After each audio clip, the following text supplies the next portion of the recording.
Welcome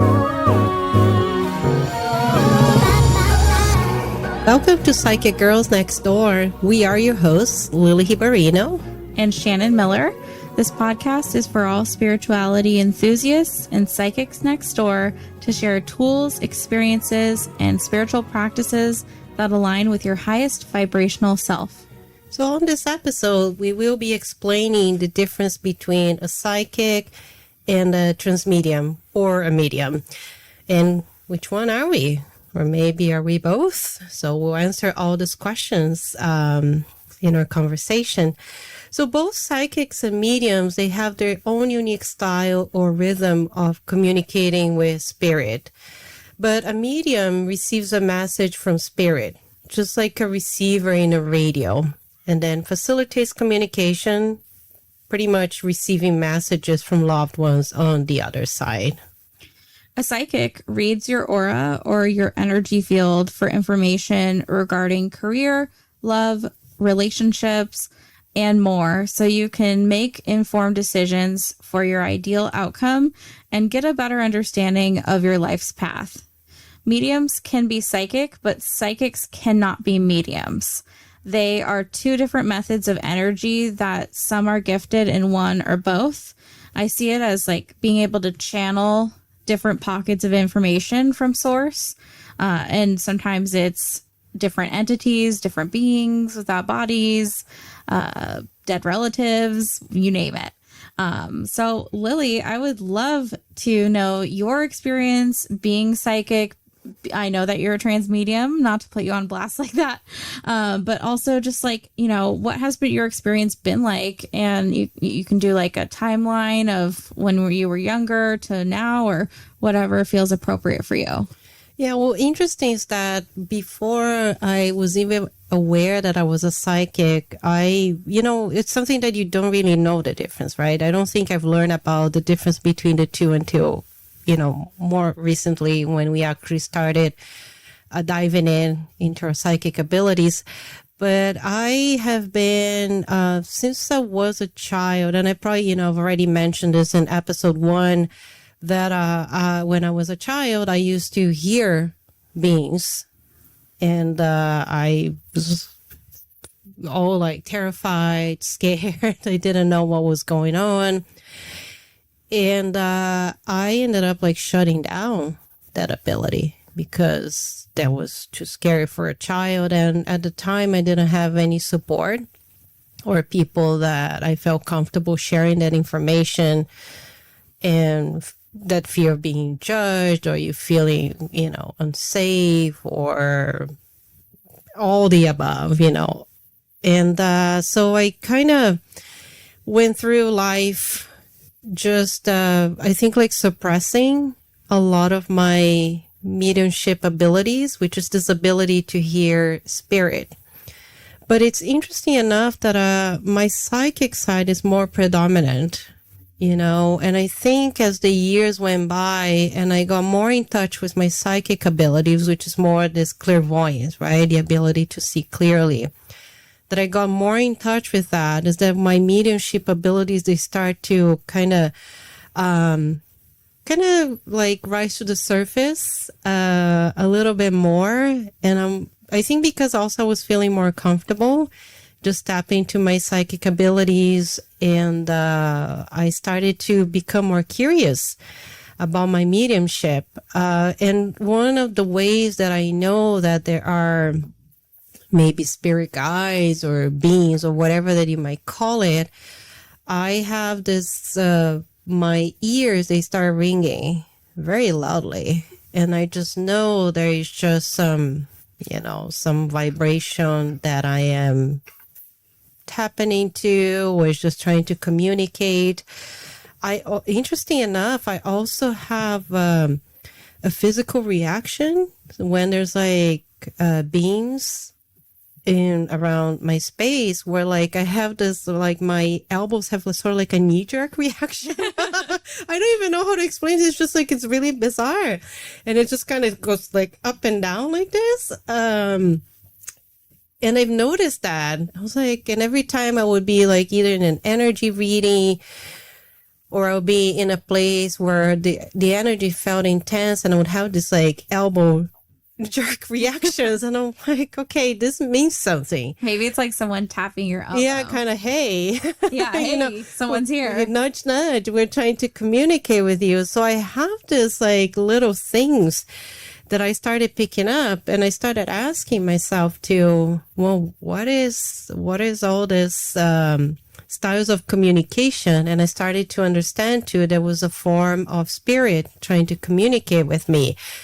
But it's something I think that we also develop throughout the years. And for me, it's been me getting more into the space where I feel also comfortable receiving communication from spirit. Because I think this is like a very specific skill that people have, and you have to be in the right energetic space to be able to receive that information, then relay that to others. So, for example, when I am giving an energy reading to someone, it really depends on the person. There might be times when I do see, their loved ones, or there might be information that wants to come through, but it's not like all the time. Mm-hmm. It doesn't come through like every single time. It just kind of comes here and there, depending what information that wants to come through. And, because you see this, especially there's a lot of TV shows around mediums that you would see, like Tyler Harry or the Long Island Medium, that they're sitting in front of the person, and they're just like receiving information with their eyes wide open, and it's just kind of coming through. So mine doesn't happen that way, just saying, because I know that people already have this kind of this preconception type of thing, or maybe there's a stereotype around that too. But I have to be in a meditative state in order for that to happen.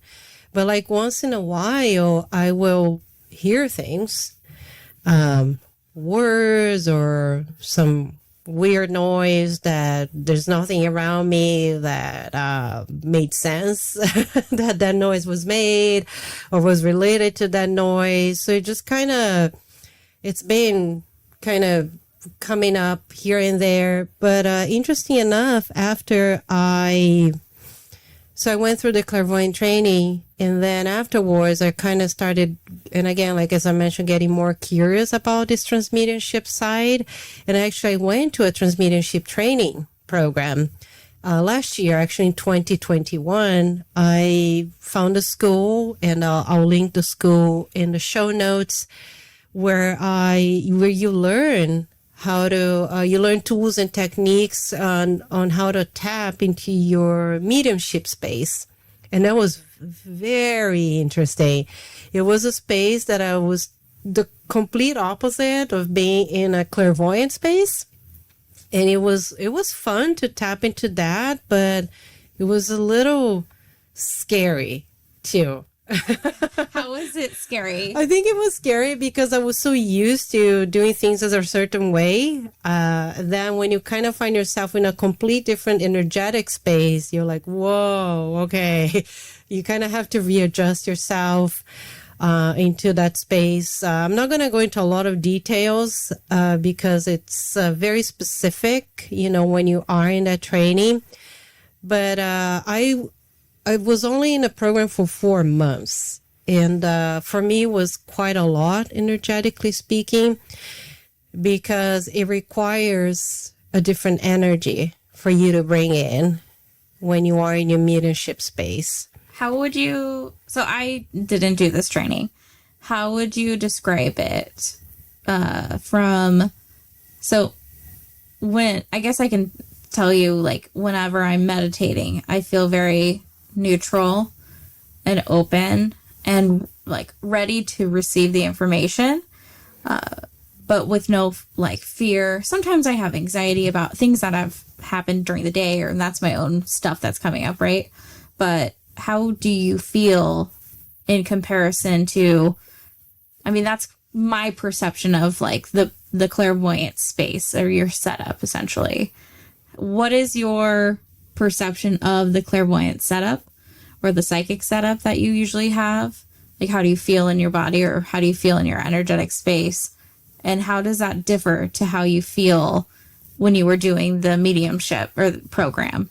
Yeah, so you've already kind of answered that too. I would say it's just being present in your body.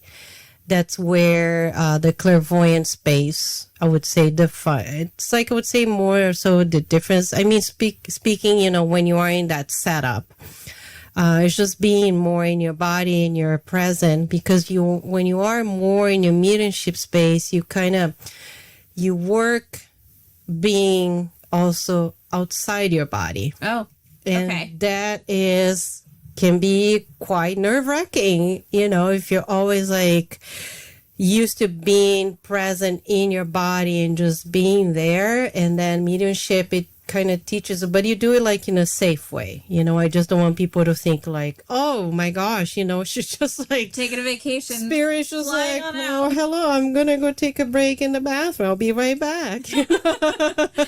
But you, like in a safe way, you learn tools and techniques when you like consciously, and you do this in a very conscious way when you actually leave your body and you watch yourself from a different perspective. And you watch your physical body. So it's a really interesting space to be in, and I know it might sound, maybe you're listening to it, it sounds like a little woo-woo, maybe like a little crazy for me to say that. But, that's what the experience entailed. And we also, I had classes. We also had to do transmediumship readings as well. I had a very hard time reading people from that space. And I think it's something that, probably will address at some point. But for my body, it was very exhausting. And I kind of had to set boundaries within myself to really listen to it, because it ended up becoming a chore being in that space. Oh, that's never fun. Yeah, so you kind of want to just reconsider. So for me, it was like took it for a short period of time. I might want to join it again, in the future when the time is appropriate. But I think as of in this present moment, I feel more comfortable being in my psychic space. But I'm open. Mm-hmm. I'm open to just of my mediumship abilities to kind of, they show up as it feels like it's, in a more holistic way too. So this is my mediumship abilities in a kind of like in a short story too. And I think there's no right or wrong, with being one or the other. If you are looking for someone to give you either a psychic reading or a transmediumship reading, you're just kind of asking yourself, what is it that you're looking for, right? In a reading. Right. Maybe you're a person that wants to communicate with your loved ones or your deceased ones. Maybe then a transmediumship reading might be more appropriate. Right. But maybe you want a combination of both. Some people are both, as you can probably tell. Because I know Shannon, sometimes you will say that. I remember you used to say you were not I don't really medium, but I would say that she is medium too. I don't really identify as like a medium, but maybe I am in different way, or like micro. I would say I'm a micro medium. We're getting there, right? Yeah. It's a psychic with sprinkles of mediumship. Yeah, and I think what's interesting is like I have always heard like energy, like, or different energies. And so when I was in high school or when I was a kid, I would hear someone walking down the hall, like kind of like the feeling of, not the feeling, because that's more clear sentience. I have both. Mm-hmm. I think it was a combination of both. When I would hear someone walking down the hallway, I would feel their presence as well. And it wasn't my dad. I could tell how tall they were and that they were wearing white socks on the carpet. And maybe I had a little bit of the clairvoyance, the sight as well, but I didn't want to see anything. As a kid, I was like, I don't want to see it. I don't mind hearing it. I don't mind feeling it. But I didn't want to see any weird, strange faces. And now that I'm saying this out loud, whenever it's dark, I sometimes do see different figures, like shadow figures walk by. but I am very clear, and I think I've always been very clear about setting my energetic boundaries with beings without bodies, even if I didn't really know I was doing that, because I just did not want to make eye contact with them. It can be a scary place to be. It can be. And I didn't want to engage in that way. And I don't like watching scary movies for that same reason. I am the same way. I cannot stand horror movies. It's too real. I just think you also kind of create that sort of energy. Yes. Around that. You create fear. Yeah. That's what it is, the energy of fear. And people love fear. People love adrenaline. Like, don't get me wrong. I love going on a roller coaster. That's so fun. Especially at Disneyland. Sign me up. But when it comes to... But not that type of horror, adrenaline. No, like... and it's interesting, like, I would rather... If I'm picking... Like, I think living people are scarier than dead people. Oh, 100%. Yeah. Like, at least, like, energetically, they come with their stuff, but they're already, in a different realm or in a different area of existence, where I think human beings are a lot scarier in real life, to be very, very honest. And putting that out there, that's my true opinion. But I've always heard, so I heard that man walking down the hall, and my sister would see them. I think I touched upon this in the first episode. And I would hear in high school, speeding it up a little bit, I would always be the last one awake, going to bed at like midnight. I've gone to bed at midnight probably since I was 12. And I'm a procrastinator. Comes with having ADHD. I will get things done at the last minute and it'll be great. But it is a struggle to get through my homework. I was never one of those people to get my homework done right after school. I like to have, leisure time to decompress from having to be at school all day long. And then I would do my essays. Like, I thrive between the hours of like 9 p.m. to midnight. I'm my most creative during those hours. I think that's how I channel a lot of my creative. Maybe that's how I channel mediumship's information or my ideas or my creativity. But that's when I would write all my essays. And we had a family computer in the kitchen. And when I was in my room reading or getting my notes or whatever, and I would go out in the kitchen, everyone would be asleep already. And I'd be out there alone. And I would hear someone typing on the keyboard. Just like the type. And then I would like pay attention to that noise and then I wouldn't hear it. And then I was like, wait, am I like hearing things? But I know for a fact, like I was either hearing beings without bodies or throwing out another crazy idea, like, oh, the possibility of a parallel dimension happening. Who knows? So I don't really identify as a medium, but I think as I've gotten older, I probably am. And when you talk about your experience in the mediumship program, I see that I get a lot of that information when I dream and I'm in the astral realm. Because when you go and you dream, you leave your body. And I visit tons of different people when I dream. And we talked about this in the sixth episode. But I think like there's so many different ways that you can be a medium and channel information. And sometimes actually the more I talk, the more I think about this, I definitely am a medium, because I'll get information from, it'll just be like someone else's memory that pops up in my brain or someone else's information that I just need to tell them. And when I was in London for like this study abroad organization development trip in 2020, right before the pandemic. And I was there for New Year's with my friend. And my friend and I met these two dudes because both of us were single at the time. She's no longer single. But every night we met these, random pair of dudes, whatever. So one night I was talking to this other guy. One guy was hitting on her because she's beautiful.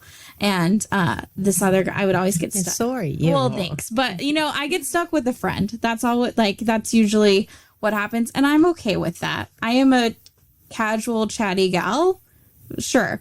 And I can talk to just about anybody. So that's besides the point. But I was talking to him and he was telling me, I said, did you go through a breakup recently? I was just getting this, like, I get these urges to ask questions to people, like deep questions. I was talking to my sister last night about this, about how I'm not the type to ask like, oh, how's your day going? I'm more of like, what was your childhood fear? Like just diving in. You're a deep conversational yeah. sort of person. Yeah, exactly. Like diving on in. And I think it can kind of surprise people sometimes, but whatever. It's typically feels appropriate. I know when it's going to feel inappropriate for the other person. It's kind of like this threshold or this internal gauge. But I asked him, did you go through a breakup recently? And he's like, yeah. And I was like, I'm getting the sense like you need to forgive yourself for what happened in that breakup. And I was like, do you mind if I ask what happened? And he's like, oh, I cheated on her. And I said, yeah, but well, before. And I said, do you want to get back together with her? And he's like, yeah, she's the love of my life. And I said, in order for you to do that, you need to forgive yourself before you can even approach her and, try to become on the same page or like energetically aligned to be in a different phase of potentially a new relationship with that person, or, chapter 2 in the book that they share. And he just thanked me. And he was just like, it was almost like by me verbalizing it to him, it was like permission for him to receive that information and permission to forgive himself for the things he had done in the past. When maybe that's exactly what he needed at the moment, and you just happened to be the channel. Yeah, it was at a Chinese food place in downtown London at like 3 a.m. So you never know like when you're going to get information. And most of the time it's very random for me. I can't just like channel it like the Long Island medium. Some people are easier to read than others. When I meet them, I'll just like get this really strong urge to say something to them that I have no idea, no context. It might not even make sense to me. But then when I say it, most of the time it's like, whoa, like, how did you know that? Or like, and so it's just this like hunch. And I always ask, like, is this appropriate to say? Yes. And you always want to ask that, because some people might not be open. Yeah. Nor they are ready sometimes to receive the information. Right. Because sometimes it's like calling them out. Yes. And some people, they don't like that. Oh, no. Ownership and taking responsibility for past actions is a very touch and go subject for people. And we just want to point out that this is very different than just like making assumptions or judging. Yeah. I think what Shannon is mentioning is just like this, it's a knowingness. Yeah. Right? It's just information that comes that, I don't know, for us, sometimes it makes no sense. Right.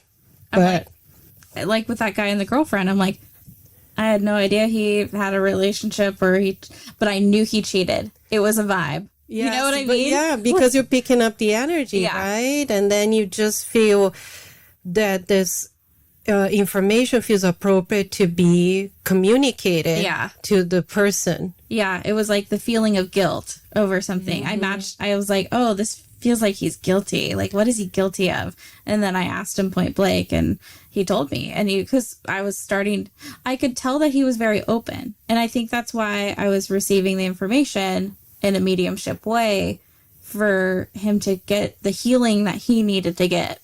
It was really cool. Yeah, it was. I mean, it sounded like it was a healing experience. Yeah.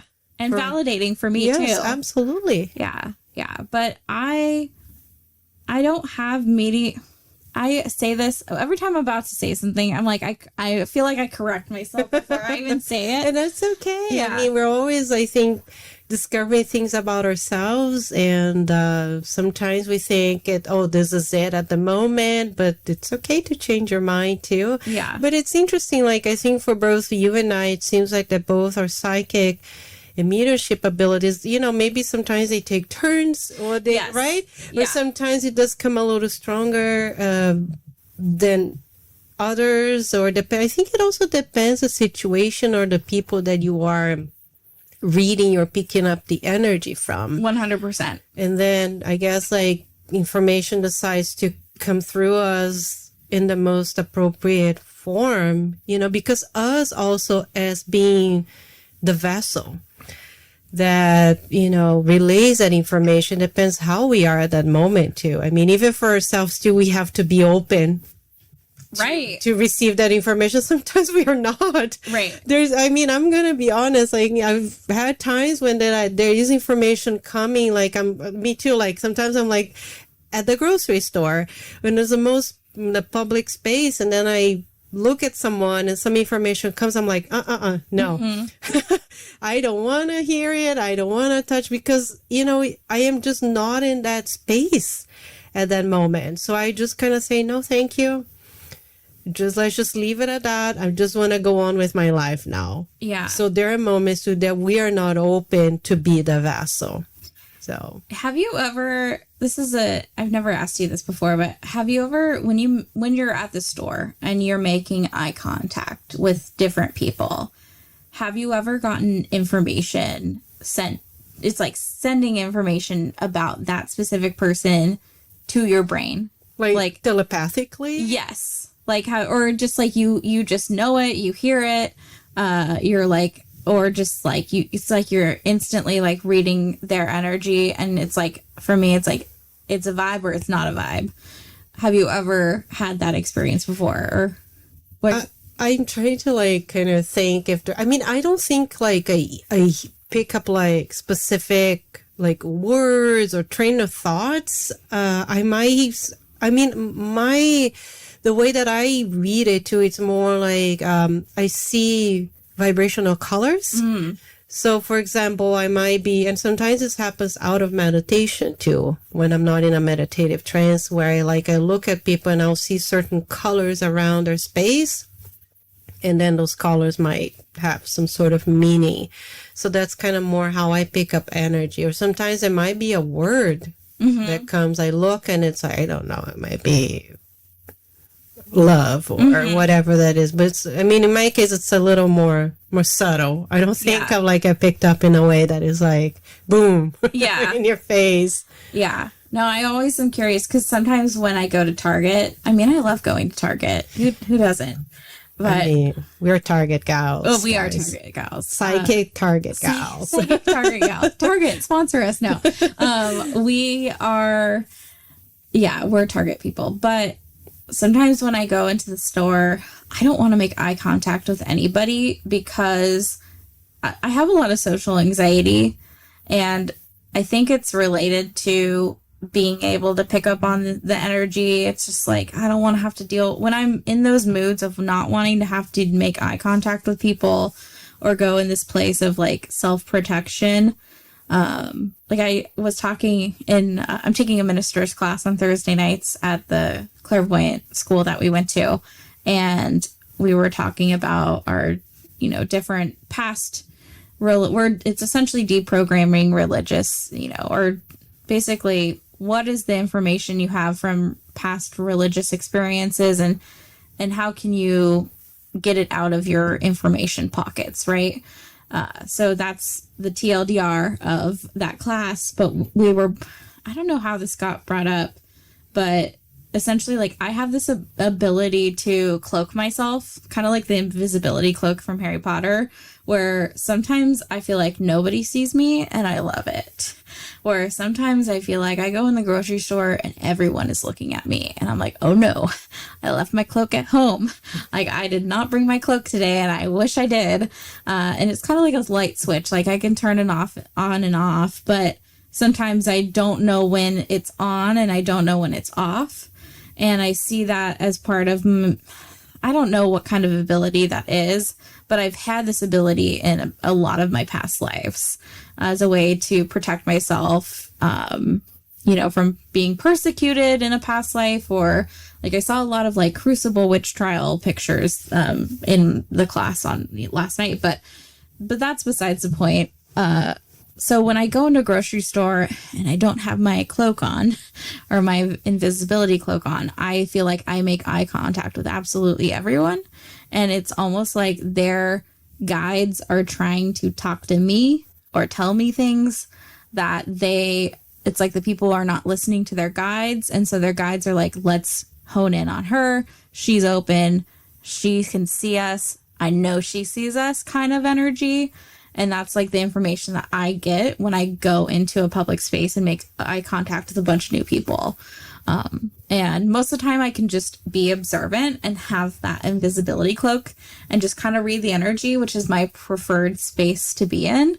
But when I feel like the spotlight's on me, and which goes in, back to my issues of feeling seen, and, I don't know, whether it's related to like deservingness or havingness, or permission to feel seen. And also when you are seen, do you feel safe? I think a lot of like my past lives, I have not felt safe in those moments, relating it all back to that. But I don't know if it is a form of mediumship, but I know when I don't have my invisibility cloak on, I make eye contact in the weirdest ways with like some of the most bizarre energies, not the people, the energies associated with those people, if that makes any sense. Yes, no, it does. It does. Yeah, and I think this can also happen with people that have, of course, mediumship abilities or psychic abilities, or people that are just empathic in general, too. People that pick up feelings, the energy of the room. So and you feel it in your body, too. Mm-hmm. And you start to absorb that, and you kind of become that energy, too. Because in a way, you're kind of wide open to all that, right? So pretty much like it's kind of, as you mentioned, like removing either the cloak or just kind of being this wide open channel to all this energy that is around you, because those beings and spirit and all this is all energy. Yeah. It's all energy in movement, and if you're open and, you might kind of tap into that, connect into that. And I think it would be helpful for us to also kind of share what we would do in those situations. I think it's important just to become aware. Mm-hmm. First step is just become aware of that. And maybe you are resonating with some of our stories. Yeah, like pay attention to how you feel, what you're thinking, like some of the thoughts that come in your mind. Yeah, or maybe you hear things or you pick up things here and there. You also maybe you look at something, you look at people, maybe you get information around that too. So I think it's just important to become aware of what is coming through to you. And but just look at it, just kind of look at it with this lens of curiosity. Yeah. That's helpful. Right. Mine sounded very charged and anxious. No, not at all. And I think it's important that we share all this too. Share this with people, because just because we're psychic or medium doesn't mean that we're superhumans. I mean, I wish we were, but we're humans. So we also dwell with different things. And because we also have disabilities, things can be a little more challenging. Yeah. As well. But I think it's also just be curious about it. If any of the situations have come up to you, or you feel like, oh, I think maybe I do have maybe psychic or mediumship abilities, get curious and explore. Yeah. Just explore those abilities. It could be even like with simple things, you can go, maybe Google it. There's tons of books. Yeah, so many books, and you don't even have to buy them. There's plenty of books at the library. They're of easy access on this topic, and you will know it when you get drawn to something and you see something that resonates with you. Just trust that. Yeah. Or if you do have the means to kind of look into maybe a school or some sort of a community support group that kind of, will give you also the support and feel like a safe space for you to explore that. Mm-hmm. You know, maybe it's interesting too, because I think when we start opening to that type of stuff, we start also connecting with people that are kind of like-minded. Oh yeah, it's a matching picture. Yeah, we match energy around those people too, and you're gonna notice that you'll be surprised. Sometimes you share something, people are like, oh, me too, and that's kind of how I also got into the space, because I think you and I. Oh yeah, that's exactly how it happened. We start sharing this sort of psychic abilities. This is at lunch or in the break room at work. At work, and we're like, yes. So again, you know, you start opening up to that. We were curious. We're like, okay, let's go explore the school. We were like just kind of going on all these adventures. And then things just start expanding outside of that. So, but I think it is normal too, because I think we're programmed and conditioned to fear a lot of this. Like what you can't see, what's not tangible. Yeah, what is like, or you're listening things, maybe there's a mental problem or anything. Not that we want to like say that it might not be, but there's a lot of this like invalidating energy around you tapping into your own information and how this information is coming to you. Right. Like our societal system doesn't want to accept that like magic is real, that people have these clairvoyant, clairsentient, audient abilities, mediumship abilities. Now, actually, I see this like pattern and trend that people are just like, you know, like Tyler, like the medium Tyler, like he has his own show. Like he's very open. He's been that way his entire life. We have Long Island Medium, and they're forms of entertainment for people. But I see, like, I'm a huge fan of TikTok. I just created our TikTok today. I'm a huge fan. Go check it out. Yeah, go check it out. Please follow us. What is the handle? Psychic Girls Next Door. Yeah. Okay, there you have it. So I'm a huge fan, and there's so many people who do readings. There's so many people who, like, I'm a big tarot person too, and I do tarot readings for my friends. Like I've always been into astrology and tarot, and so it's just, there's so many different resources and pockets of information in the spiritual community, whether it like strays and straddles the line of like, maybe this is more of like a group spirituality, or maybe this is more individual spirituality. Maybe it's more earth energy, cosmic energy. There's all different ways. And that's what I love about it. There's so many different tools and frameworks, like astrology, how that's a framework, human design, that's a framework. There's so many different outlets and resources, and pay attention to what you're attracted to, what you're curious about, and just go with that feeling, go with that thought, and just fall down the rabbit hole. Like, yeah, I think both you and I, we have been down a lot of rabbit holes. A lot of rabbit holes. It's fun. Yeah, and it's like, fun. You just like, you get curious about it, and you just like, well, I want to learn a little bit more about it. You know, and even if it's not information that doesn't resonate with you, or maybe it might be something that you're like, well, that doesn't work for me, and that's okay. Yeah, it's completely okay. That you just know what doesn't work for you, but then you just, again, and it's just following your intuition. You'll know in your body if it's a yes or no. Yeah, you just know it. But it's important just to kind of connect with if you have any of this ability, even being empath too, that's your intuitive abilities, you know, coming through. Yeah. How you relate to people, how that gets communicated with people.